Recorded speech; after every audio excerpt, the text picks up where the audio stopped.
Good afternoon, hello, and welcome to the OMNI Coalition news show, aka TOCNS. This show is an amalgam of strange, weird, bizarre, off-the-wall, and otherwise things you don't normally see during it anymore from most news sources these days. During a time of political overabundance and divisiveness, we present you with more unifying topics to discuss for the most part. For links to those articles, the music done by Carrera, and anything else potentially interesting, check the underbar of the description below. Anyway, I am Xander, and today I am joined by... Yes, the one, the only, the big blob. Anyway, today is Woden's Day, aka Odin's Day, aka Wednesday, December 14th, 2022. So, let's jump into the news, shall we? From Rebel News here, we have, actually let me scroll back up here, Rebel News. Skate Canada advances inclusivity mandate, changes the definition of team. Let's see where this goes. Team Canada has changed the definition of team in a recent move to commit to non-discrimination based on gender identity. Here we go, again. Ice dances and pairs will no longer be defined as a traditional man-woman team. They will be now referred to as a team consisting of two skaters. Alright, I'm liking where this is going so far. President of Skate Canada, Karen Butcher, believed that, quote, by updating the definition of team, many individuals in the figure skating community in Canada will have new opportunities to embrace the sport, end quote. Apparently, another quote, it was necessary for the ice dance and pair world to change their definition of team from a man to a woman to just two people skating together. However, they identify, end quote, says Skate Canada coach and Olympic champion Scott Moyer. The updated definition will be reflected in the Skate Canada rule book, in the podium pathway documents, and the scoring system. For new entry submissions, the pair and ice teams will no longer be required to enter a woman and a man. Instead, athletics can refer to themselves now as Skater A and Skater B, lifted partner or lifting partner, or follow and lead. Okay, so I'm all for this. This is pretty cool. So, and for there's only like one more paragraph or a couple more paragraphs left, but please go to the actual article. They put in the work. I'm just reading this as I always say. So go give them the web traffic and all that stuff. But I think this is all right. What say you? As you know, I identify as blob, and we multiply by mitosis. So actually now I also can participate. Yeah, and I also. Oh, sorry, it happened again. The mitosis. Huh. The blobs are taking over. So, are you saying that you're sentient gray goo? Absolutely, not the gray goo, but the funny goo. But joke aside, I think that's okay. Yeah, this is cool. You know. So anyway, we're gonna move on up here. More from Rebel News. This is weird. A Catholic school board trustee is on trial for being too Catholic. What? Alright, Toronto Catholic District School Board trustee Mike Del Grande is currently before a tribunal. If he is found guilty, he can be stripped of his teaching license and face economic punishment. As for Del Grande's sin, apparently his defense of Catholic moral teaching with respect to gender identity is offside with the increasingly woke TC DSB, whatever that is.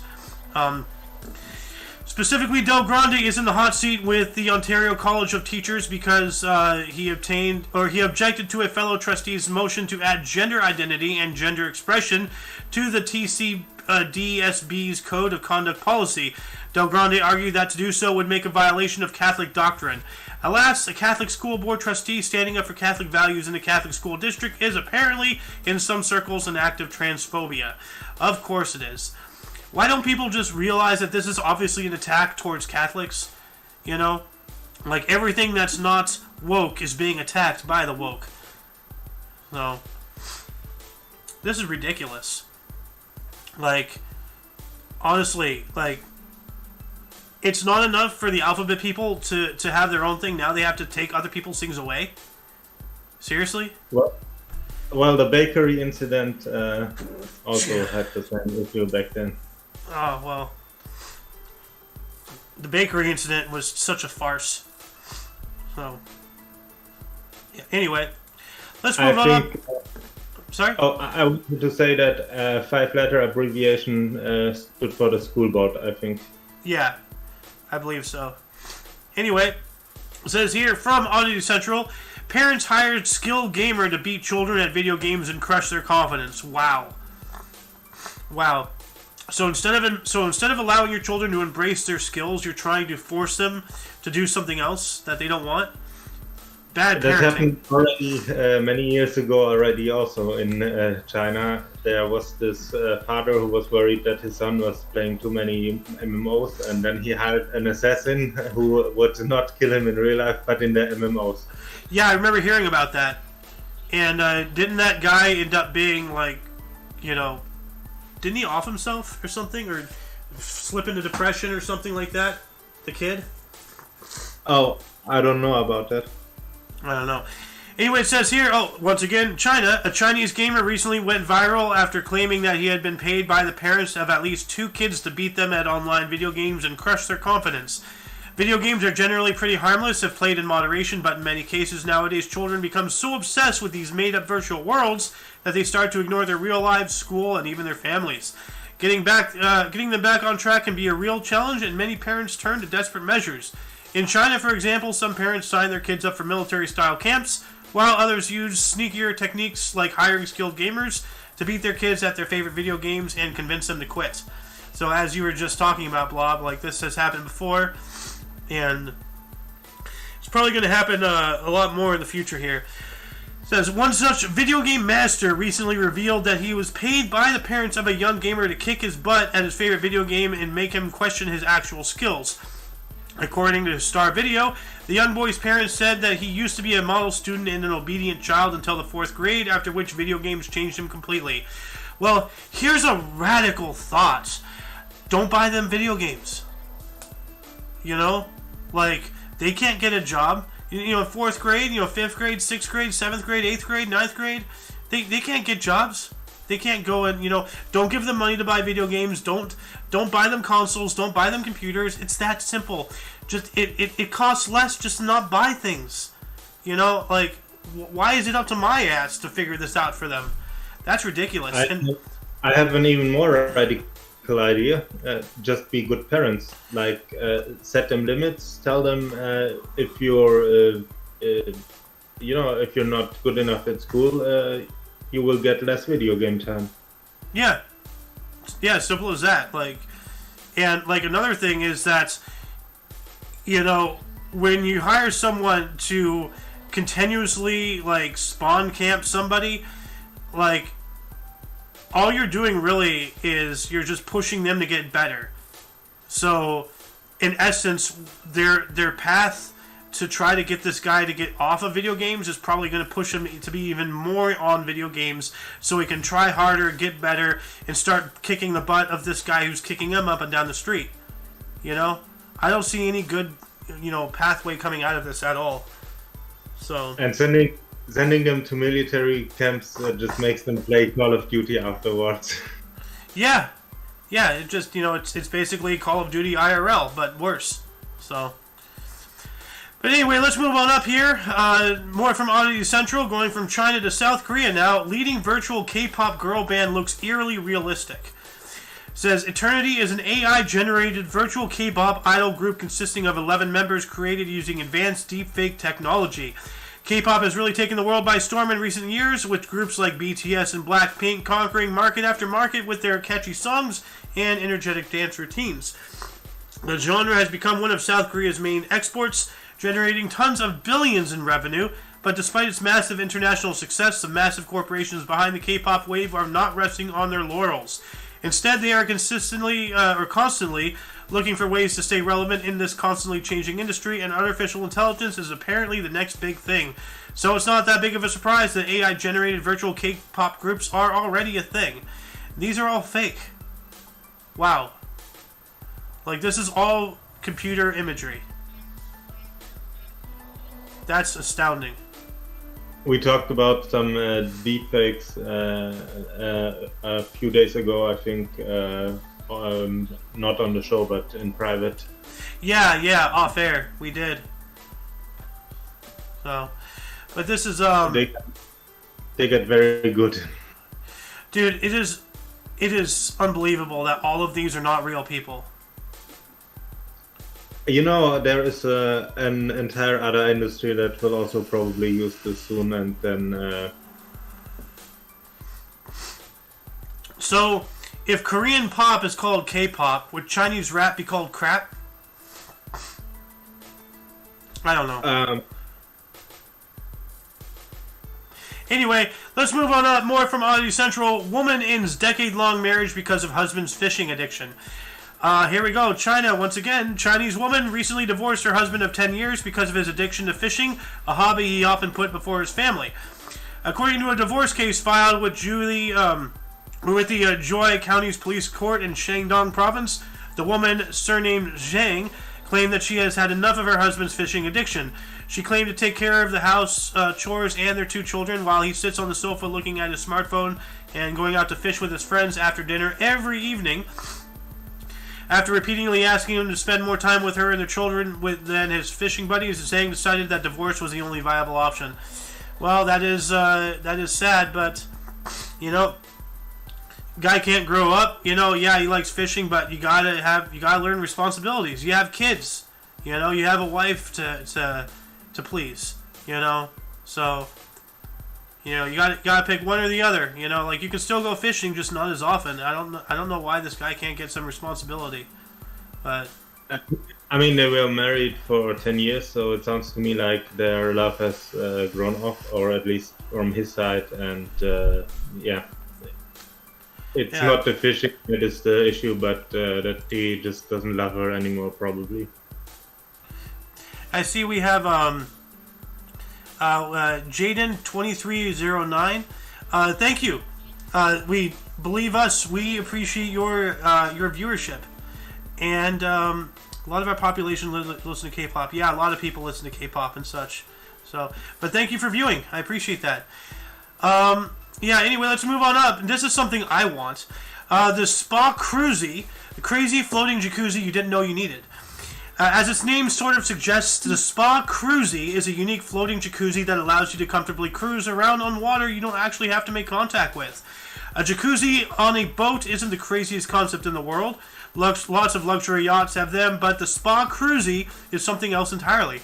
Nearly its entire teardrop-shaped body is filled with water, so it's literally a floating hot tub powered by a small motor capable of propelling it at cruising speed for about 5 hours. And if that wasn't crazy enough, this thing comes with its own functional gas-powered fireplace, because why not? If any of this sounds remotely interesting, know that the Spa Cruzy can be yours for only $50,000. That's not bad. You know? Yeah, I think I'm gonna buy this, and I spent my $50,000 on filling up my tank for the car. Sorry. Aw, shucks. Darn gas bills, you know? Like, but this is cool. Like, I see there's a little fireplace there and, like, what appears to be an entertainment thing. Looks like a screen right here, or maybe it's just a mirror, I don't know. But that looks really cool. I'd love to be in there. The jacuzzi's in Ohio. Everything's Ohio. So, but this continues on here. Created by entrepreneur Alex Canwins, the Spa Cruzy is one of the most insane boats ever made. It comes equipped with an internal heating and circulation system to keep the water at the right temperature, as well as ultraviolet and salt water filtration system to keep everything clean. But interested buyers can also opt for extras like various high-end finishings, custom hull colors and decking, and underwater lights to make their floating hot tub stand out. Wow. So, if you really want to go crazy with it, dude, this is going to be in GTA 5, just watch. Like, or GTA 6. It's going to be something for their online version of it. Anyway. So that's how you get one. Yeah. Anyway, this is really concerning here. From the Mirror, Madonna shares topless selfie as she covers nipples with emojis in latest bizarre post. Madonna, stop. Madonna, why? Please. Madonna has shocked her fans with another topless shot on social media with just emojis covering her modesty. The Material Girl singer, at the age of 64, took to Instagram stories sharing her age-defying flawless figure in a gold corset and fishnet tights. The Queen of Pop posed her arms above her head in a raunchy rated shot showing off her chest, but for a carefully placed lollipop and cash bag icons. Madonna did, however, wear some figure-hugging clothes on the rest of her body, opting for a tight-fitting gold corset, which cinched her in at the waist atop of large satin briefs. Oh, God. I did not need to see that. Neither did I. I did not expect that to be there. Well, I mean, it's in the freaking article, so... yeah, so now we've accidentally seen what this is about. Let's move on. From UPI, aka Oopie, British schools Lego Hanukkah might be the world's largest. This is interesting. Students at a school in Britain attempted a Guinness World Record by constructing an 8-foot Hanukkah, or I don't think it's called Hanukkah, I think it's called menorah, the traditional menorah used for Hanukkah celebrations, from 80,000 Lego bricks. The Gesher School, a Jewish school for students with special education needs in Pinner, England, built a massive candelabra sculpture from about 80,000 Lego pieces over the course of a year under the instruction of teaching assistant Danny Casado, a former Lego employee. The massive Hanukkah was officially unveiled in a ceremony attended by Chief Rabbi Ephraim Mivris, head of the United Hebrew Congregations of the Commonwealth. The school said that the finished sculpture is being submitted to Guinness World Records for consideration as the world's largest Lego Hanukkah. Alright, well, good luck to them. Oh. And do we have a picture somewhere? I'm part of the media team. Audio. Oh. Okay, so we're seeing how they're doing the interior. They're building things on base plates. I think I saw a glue gun there. So that's kind of cheating. But this is interesting. But yeah, I see that, they're building it, assembling it. There it is. Oh yeah, that thing is big. That is a really big Lego Hanukkah. And it lit up too. Did you see that? Look at that. Yes. That's cool. Alright. It even has thing. Yep. Let's move on up here. More from Oopie. Idaho man folds 31 t-shirts in 1 minute for world record. Wow. Hire this guy at your local, like Macy's or JCPenney's or something. Yeah, He also has the right name for that. Mm-hmm. An Idaho man with more than 250 Guinness World Records titles to his name broke yet another record by folding 31 t-shirts in 1 minute. David Rush, who breaks Guinness World Records to promote STEM education, said he decided to take on another t-shirt related record after previously earning titles for hanging t-shirts in 1 minute and donning the most t-shirts in 1 minute. I think we spoke about the hanging shirts not too long ago, actually. Yeah, we did, because David Rush. Yeah, I made a crack at his name. He's living up to his last name. He's a Rush. So, anyway, the record was to beat 23. And Rush said that he experimented with different techniques to determine the fastest way to fold. The record breaker said he ultimately landed on the method of fold one arm in, then the other, then the bottom. The technique allowed Rush to successfully break the record by folding 31 t-shirts in the allotted time. Wow. So, there's now a war between the Ohio final boss versus the Idaho man. Well, potatoes always win, unless they're Irish. So, anyway, let's move on up here from AP News, or whatever AP News stands for. Deputy dressed as Grinch gives onions to speeding drivers. Wow, this is interesting. I think it's the Associated Press. Yes, maybe. Let's see, what is AP? Yep, you're right. Let's see, several motorists who were speeding through the elementary school zone on the Florida Keys Oversea Highway received an odorous onion as a reminder to slow down from the county sheriff's deputy dressed as the Grinch. Colonel Lou Caputo, a 37-year veteran of the Monroe County Sheriff's Office, who conjured up the concept more than 20 years ago, was back on the streets today. Drivers who travel about 5 miles per hour or less above the school zone speed limit can choose between traffic citations and an onion presented by the Grinch. Those speeding beyond that likely receive a costly ticket. Quote, it's about education, awareness that our school zones are still operating even though it's a holiday season, Caputo said. We want people to slow down, end quote. Yes, please. You know, Driving is a privilege, not a right. That is a 2-ton hunk of metal with controlled explosions under the hood. Pay attention. Caputo says... Sorry? I just wanted to say why you need a license to operate a car. Yes. It says here, Caputo says he portrays the fictional character created by children author Dr. Seuss to give motorists a gift, but also to call attention in a nice way that they need to obey the speed limits in school zones. It catches them off guard, Caputo said. Another quote, but when I give them a clear choice of a citation or the onion, they will take the onion, and I've had them eat the onion right in front of me, end quote. Key school remains in session through December 16th. Dude, this guy's awesome. Just straight up traffic violation. Here's an onion. Now eat it raw in front of me. Now, Yeah. Also, as a special Christmas thing, the tickets and for the if you have to pay more than 5 miles per hour over, he will also get a lump of coal. Yeah, chucked straight at his head. It's like, slow down, idiot. So. Anyway, let's move on up here. Another thing involving a Grinch. More from Associated Press News. Arizona driver cited for carpooling with inflatable Grinch. Now,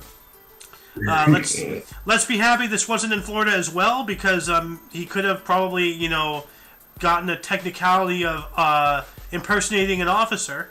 What happened in that last article there. Says here, the Grinch came early for an Arizona driver who tried to pass off an inflatable figure of the Dr. Seuss character as a passenger. The Arizona Department of Public Safety said at a state trooper last week noticed a car in a high-occupancy vehicle lane on Interstate 10 in Phoenix with a suspicious-looking green passenger. Oh, hardy har. While the gag may have caused the officer's heart to grow, it did not stop the driver from getting excited from being in the HOV lane during a restricted time. The agency, however, could not help but post a photo of the Grinch figure with the driver's face blurred out on his Twitter account. Officials say they appreciate the festive flair, but that the driver's action was still illegal. They are urging motorists to follow traffic laws. Yes, please do. They're there for a reason. Most of them, at least. So. Otherwise, you will have to eat an onion. Yes, eat an onion. Or, worse yet, eat a mason onion. So. Anyway, that shall conclude the show. Once again, you can, for any links you may be interested in, which includes all things but unlimited to OMNI Coalition. I botched that. Anyway, for your dose of different on and otherwise unknown news, we stream Monday through Friday at 2 p.m. Pacific Time. 11 p.m. Moon Time. Yep. Anyway, for all of you and all of us, I'm AO Xander. And I'm Protoblob. Yep. And you, of course, are you. And until you catch us tomorrow, or if you're interested in history, we have a history show every day at 10 in the morning Pacific Time. Anyway, until then, don't forget to look right and left at every intersection. Rate 5 thumbs.